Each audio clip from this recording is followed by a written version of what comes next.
bienvenue à toutes et à tous. Cheikh Béthio Thioune a été inhumé en début de soirée à Touba au cimetière de Bahia. Mohamed Diop n'est pas en ligne. Nous ne désespérons pas de l'avoir avant la fin de cette édition. Sokhna Aïda Diallo, l'une des épouses du cheikh qui avait soulevé la polémique sur la succession du guide des Thiantakoun, dit ne pas être intéressée par la polémique. Djibi Ndiaye porte sa parole. Je vous propose de l'écouter. Je voudrais me prononcer au nom de Sokhna Aïda Saliou Thioune. La charia la contraint de ne pas se pencher sur certaines choses. Elle rejette d'un revers de la main certaines rumeurs. Elle conseille à tous les talibés de lire le Coran et les Rasaïtes et d'y être en phase avec toutes les recommandations des khalifes. Elle remercie tous les talibés et sympathisants. Encore une histoire de meurtre qui implique des Sénégalais en Europe. Cette fois-ci, c'est deux enfants qui en ont fait les frais. En effet, Léo Djibi Fouanard et Maya Fouanard ont été froidement exécutés par leur père, décrit comme maniaque. Les faits se sont passés hier dans la ville de Dresden. Leur mère, une Sénégalaise, était mariée avec ce Français à Rufisque avant de regagner l'Allemagne.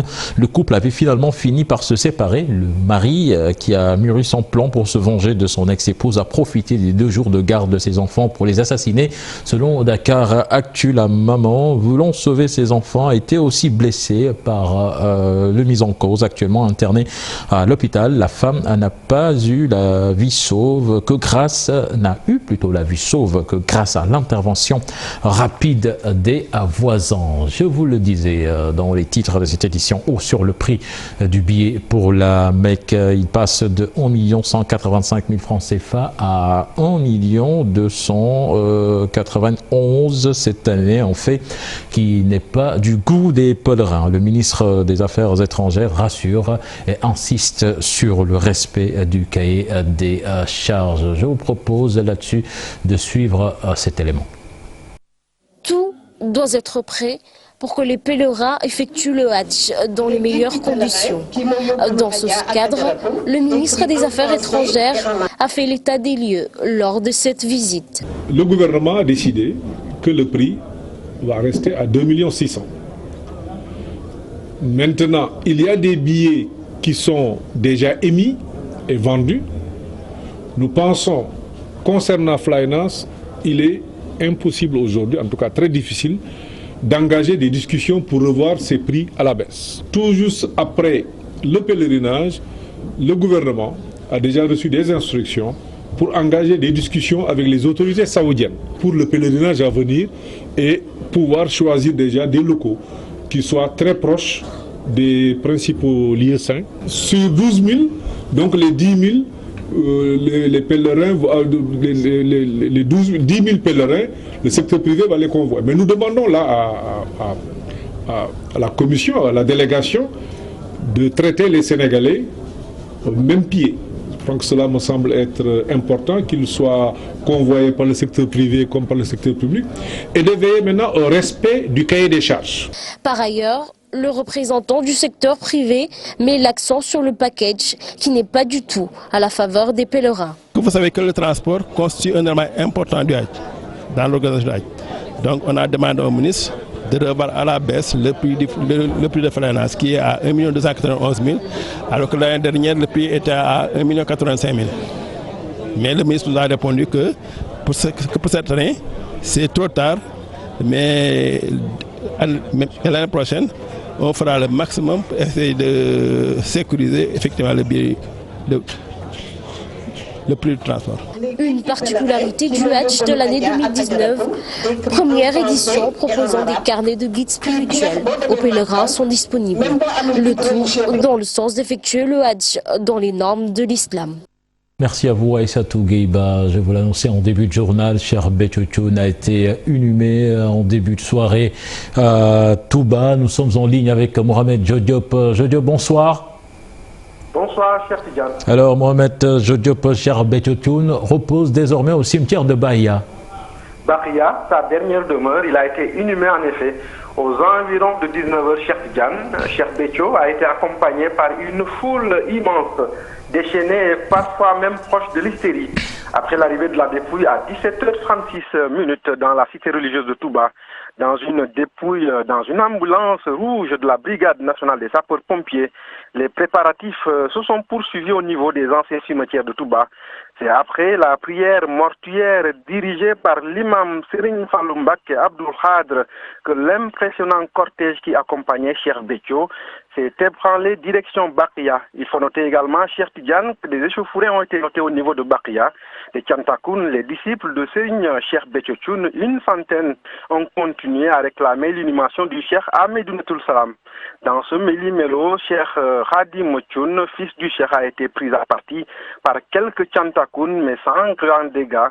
Un détachement de la gendarmerie était là pour veiller au grain.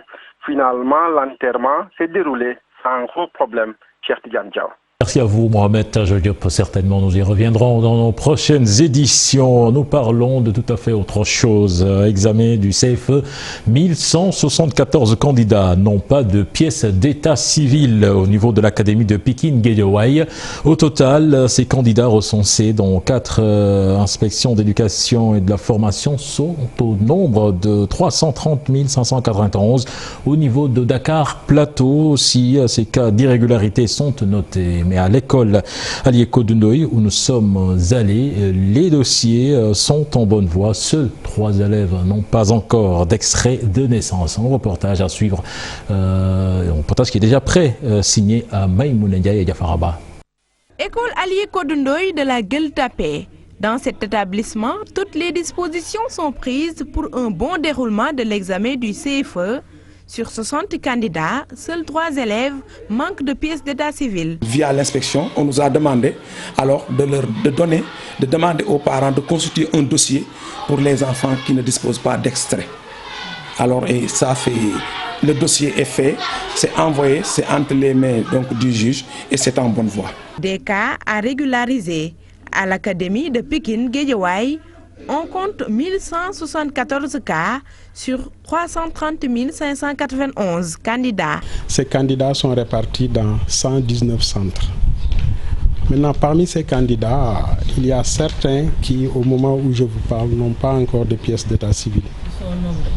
Ils sont au nombre donc de 1174. Nous avons quelques difficultés avec les parents qui, pour la plupart, tardent véritablement à inscrire leurs enfants à l'état civil. Déjà, l'essai départemental est bouclé à l'IEF Dakar Plateau. Le test de niveau, fin prêt. Depuis ce matin, je suis là pour trier les feuilles, donc pour prendre les feuilles de mes élèves, donc en vue de faire une remédiation. Le constat est général pratiquement, c'est dans tous les établissements scolaires, il y a des notes, il y a des élèves qui excellent, par contre il y a d'autres qui traînent toujours. Donc c'est ça le constat. Ouais.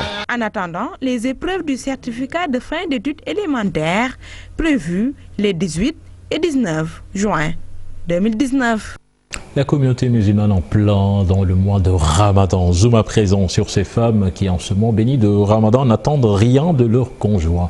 Elles se sont organisées en GIE pour mener des activités génératrices de revenus telles que l'élevage de volailles, le maraîchage, entre autres. Un reportage signé notre correspondant à Kaolack, Ibrahima Diamé.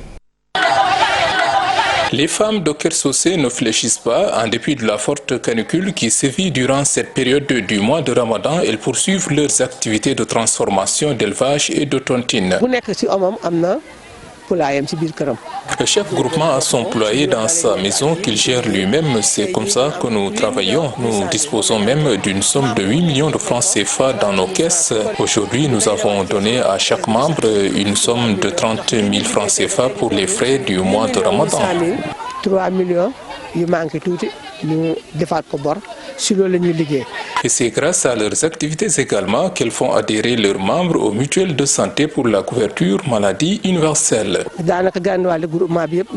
Presque la moitié des membres du GIE disposent chacun de son carnet de mutuelle de santé et cela grâce à la caisse. On procède par tirage pour 2 membres par séance.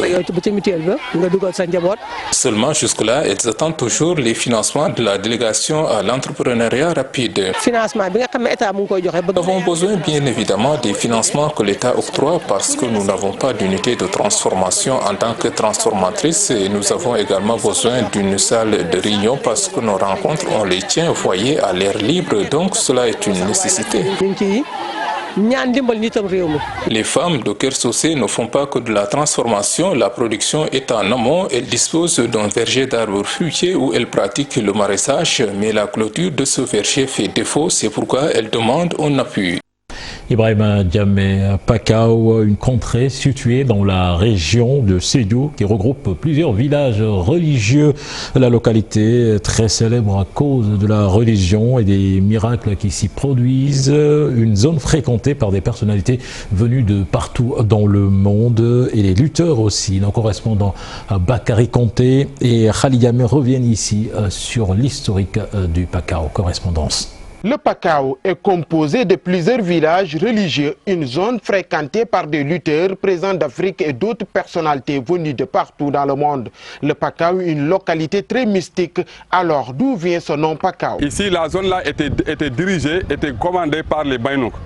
Ils venaient prendre les taureaux des musulmans, des moutons, des chèvres. Ils faisaient la razzia. C'est là-bas, il a fait la djihad en 1843.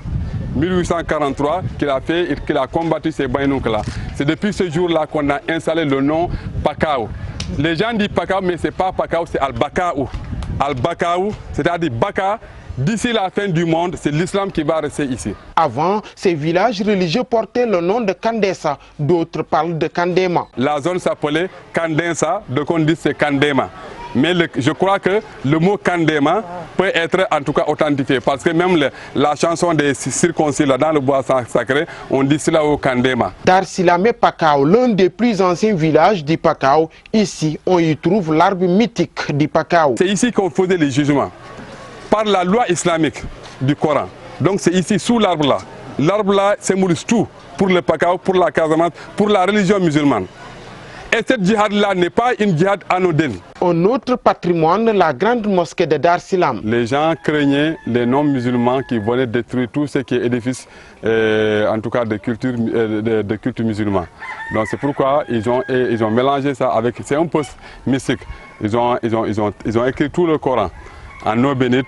C'est avec ça qu'ils ont mélangé, ils en ont fait l'eau bénite, c'est avec ça qu'ils ont malaxé le sable là pour en faire la mosquée. Aujourd'hui, elle est en état de dégradation très avancée. Non seulement la configuration, mais la sécurité même n'y est pas.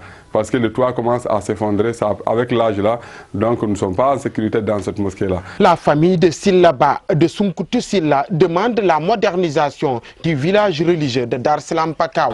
Bakary Conté, les Sénégalais invités à l'Union des cœurs pour le développement du pays. C'est l'appel lancé par l'imam Fansou Bodian de Bignona. C'était lors de la Ziara annuelle organisée à Bignona en présence d'une délégation étatique conduite par le gouverneur de Ziguinchor qui a apprécié le rôle de l'imam dans le processus de paix en Casamance. Boubacar Diassi, Lamine Mandian.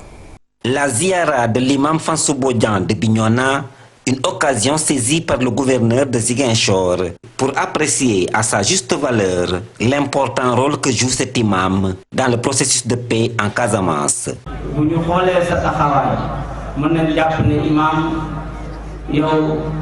Tu es un artisan infatigable de la paix. Le rôle que vous jouez dans le processus de paix nous montre que vous êtes un artisan de la paix en Casamance. Et que par conséquent, tous ceux qui doivent y travailler doivent s'inspirer de votre exemple.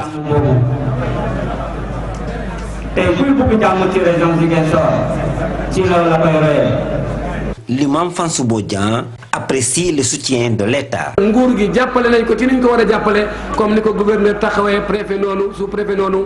L'État m'a soutenu comme il se devait, tel que d'ailleurs le gouverneur, le préfet, le sous-préfet, les maires et le président du conseil départemental de Bignona l'ont fait. Et puis l'on doit se contenter de ce que Dieu nous donne provenant de l'État. L'imam Bodian a d'autre part invité les Sénégalais à une unité des cœurs pour travailler au développement de notre pays tout en suivant les préceptes de l'islam. Il faut que les gens tirent vers ces enseignements-là, avoir prendre le soin de pardonner. Nous aurons un Sénégal émergent, non seulement un Sénégal, mais une Afrique émergente. Plusieurs milliers de fidèles musulmans ont pris part à ce gamou.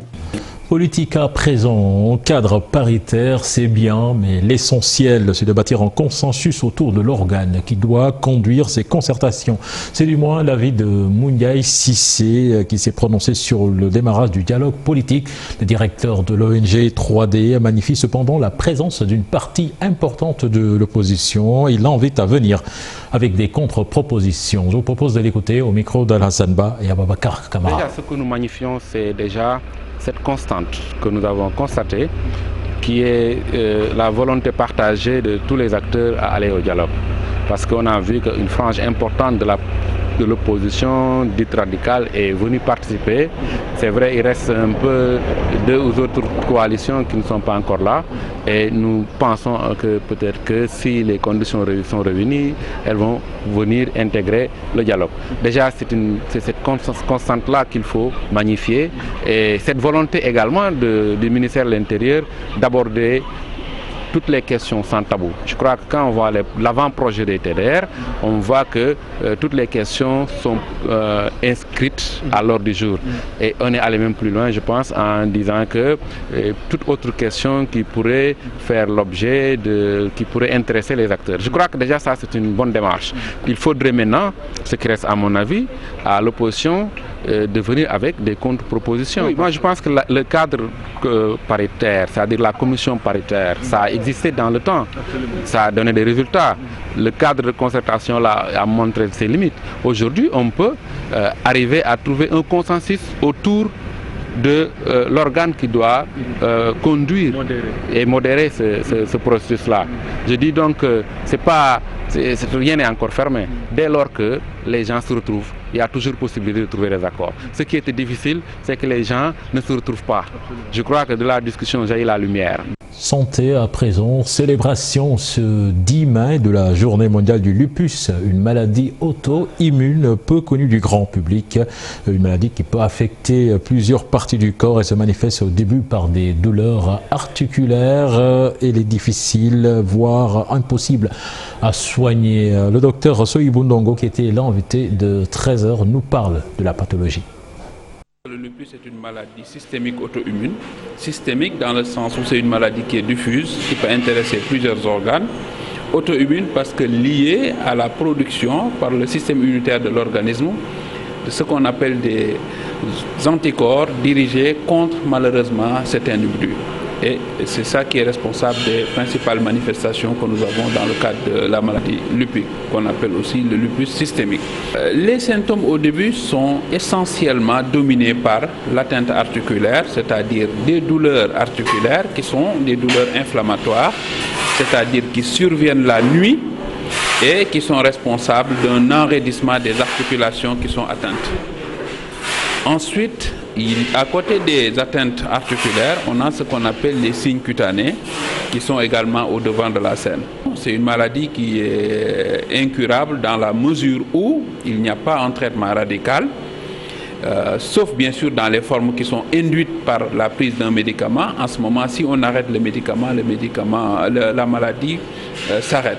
Cela dit, pour les formes auto-immune en rapport avec bien sûr les anomalies génétiques et des facteurs environnementaux, il faut un suivi tout au long de la vie. La 71e fête nationale de l'État d'Israël célébrée hier ici au Sénégal. Les festivités ont eu lieu à la résidence de l'ambassadeur d'Israël au Sénégal, son Excellence Roy Rosenblit en a profité pour magnifier les relations entre les deux pays. Aïssatou Paye, Youssou Baro. 71e anniversaire de l'État d'Israël. L'occasion a été saisie pour renforcer la relation Sénégal-Israël. Relation de coopération de plus d'une cinquantaine d'années. Le Sénégal, c'est près de 60 ans de coopération. L'ancien ministre des Affaires étrangères Golda Meir était à Dakar en 1958, où lui est née l'idée de créer Mashav. Cette agence israélienne pour la coopération internationale a formé depuis des milliers de Sénégalais dans l'agriculture, la santé, des nouvelles technologies, etc. Aujourd'hui, on retrouve les anciens de Mashav à la tête de grandes directions de l'agriculture, de l'élevage, des universités, hôpitaux. L'agriculture, l'une des bases de la coopération entre les deux pays. Au-delà des activités ponctuelles réalisées par l'ambassade d'Israël à Dakar, nos deux pays entretiennent une coopération tangible dans les domaines tels que l'agriculture, l'énergie et la sécurité intérieure. Ce partenariat, d'emblée focalisé sur le partage d'expériences et le renforcement des capacités des fonctionnaires sénégalais à travers des stages, s'est peu à peu élargi à des projets plus structurants. Le gouvernement israélien a contribué à la réalisation d'une cinquantaine de fermes dans la région de Thiès dans le cadre du projet tripartite Israël, Italie, Sénégal, dont l'objectif est de réaliser près de 4000 fermes familiales réparties sur 72 sites implantés dans 3 régions. Une coopération qui se veut plus large. Le dialogue des peuples ne peut se faire sans la connaissance de l'autre. Ainsi, nous mettons un accent particulier sur la culture qui facilite l'abrassage des peuples. Il y a 5 jours, nous étions au WARC, Centre de recherche de l'Afrique de l'Ouest, pour contribuer à la naissance du projet Village virtuel des arts africaines. Dans la foulée, nous avons remis le prix Jérusalem de la paix au général Mansour Seck, si présent. 60 ans de coopération. Selon l'ambassadeur d'Israël, il reste encore beaucoup de choses à faire. L'actualité internationale à présent qui nous mène au Togo, en Afrique du Sud, en Libye et au Burkina Faso où les forces françaises et burkinabées ont libéré les otages français, américains et sud-coréens enlevés le 1er mai dernier dans un parc national au Bénin. C'est un récit signé Daniel Diouf. 2 otages français, une citoyenne américaine et une ressortissante sud-coréenne libérées lors d'une opération des forces spéciales françaises au nord du Burkina Faso dans la nuit de jeudi à vendredi. 2 officiers de la marine des forces spéciales françaises ont été tués lors des combats contre le groupe qui détenait les otages selon un communiqué de l'Élysée. 4 ravisseurs ont été également tués, c'est ce qu'a annoncé l'état-major français lors d'une conférence de presse. Cette opération a été rendue possible par la mobilisation des moyens de Barkhane, l'implication des forces burkinabées et le soutien américain en renseignement, précise le chef d'état-major français. Les otages français avaient été enlevés le 1er mai dernier dans le parc national de Pendjari dans le nord du Bénin où ils effectuaient une excursion. Au Togo, désormais, le président sera élu pour 5 ans et pourra renouveler une fois son mandat. Problème pour l'opposition puisque la loi n'est pas rétroactive. Cette révision remet les compteurs à zéro et permet donc au président Faure Singbe, en poste depuis 2005, d'envisager de rester au pouvoir jusqu'en 2030. L'opposition dénonce une réforme qu'elle qualifie d'inacceptable. Elle n'écarte pas d'ailleurs d'appeler à de nouvelles manifestations. Le texte adopté mercredi fixe par ailleurs à 6 ans la durée des mandats des députés contre 5 ans actuellement. La commission électorale sud-africaine poursuit son travail de compilation des résultats après les élections nationales et provinciales de mercredi. L'enjeu est de savoir quelle sera la majorité de l'ANC dans le futur Parlement. Le parti de Nelson Mandela et de l'actuel président Cyril Ramaphosa voit sa popularité s'éroder après 25 ans de pouvoir et beaucoup de frustrations économiques, sociales et sécuritaires au sein de la population. Les derniers chiffres donnés ce vendredi par la commission électorale portent sur près de 90% des bulletins. L'ANC obtient quelques 57%, l'Alliance démocratique 21%, les combattants pour la liberté économique 10%. Sans surprise, le parti au pouvoir conserve sa majorité absolue, ce qui veut dire que Cyril Ramaphosa, l'actuel président de l'ANC, est assuré de conserver son poste à la tête du pays. Enfin, le gouvernement libyen menace de suspendre les activités d'une quarantaine d'entreprises étrangères sur son sol, dont le pétrolier français Total. Le décret a été publié au lendemain de la visite du Premier ministre libyen Fayez al-Sarraj à Emmanuel Macron à Paris ce mercredi. Les autorités libyennes reconnues par la communauté internationale donnent 3 mois à ces entreprises pour renégocier leurs droits d'exploitation, faute de quoi leurs activités seront suspendues. Fayez al-Sarraj veut ainsi mettre la pression sur les Européens, notamment sur Paris, pour obtenir son soutien face à la faction est libyenne dirigée par le général Haftar, accusé par Tripoli de fomenter un coup d'État.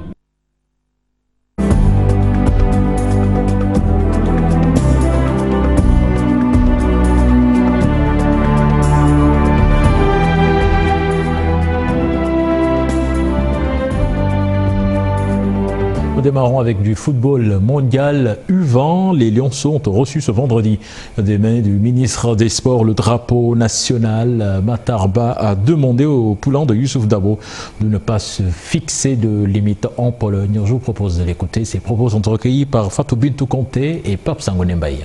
Ce matin, il me choisit l'insigne honneur de vous remettre le drapeau national au nom de son Excellence M. Macky Sall, président de la République du Sénégal, dans le cadre de votre participation à la Coupe du Monde de football des U20 édition 2019 qui doit se dérouler en Pologne du 23 mai au 15 juin 2019. Toujours votre réputation et vos résultats appréciables vous ont devancé et naturellement vous êtes attendu par le monde du football et par vos adversaires.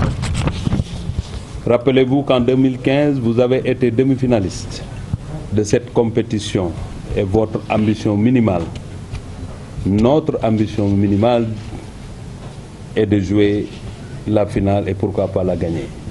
Et la nation reconnaissante saura récompenser le moment venu vos efforts et votre engagement. Allez-y et que nos prières vous accompagnent. Faites preuve de courage et de ténacité. Honorez votre peuple qui croit en vous. Je vous souhaite un excellent parcours en Pologne et un résultat conforme à votre rang. Et puis toujours en football, retenez que le prix Marc-Vivian Foé récompensant le meilleur joueur de la Ligue 1 française a dévoilé ses 3 finalistes. Il s'agit de Nicolas Pépé de Lille, Wabi Kazri de Saint-Etienne et de l'international sénégalais Ismaïla Sarr du Stade Rennais. Les Jeux paralympiques Tokyo 2020, c'est l'objectif des para-taekwondoïstes sénégalais déjà dans la préparation de leurs échéances proches. Ces athlètes revenus d'Égypte, pays d'accueil des derniers Jeux africains paralympiques avec une médaille d'argent, réclament plus de soutien dans cet élément signé Habib Faye.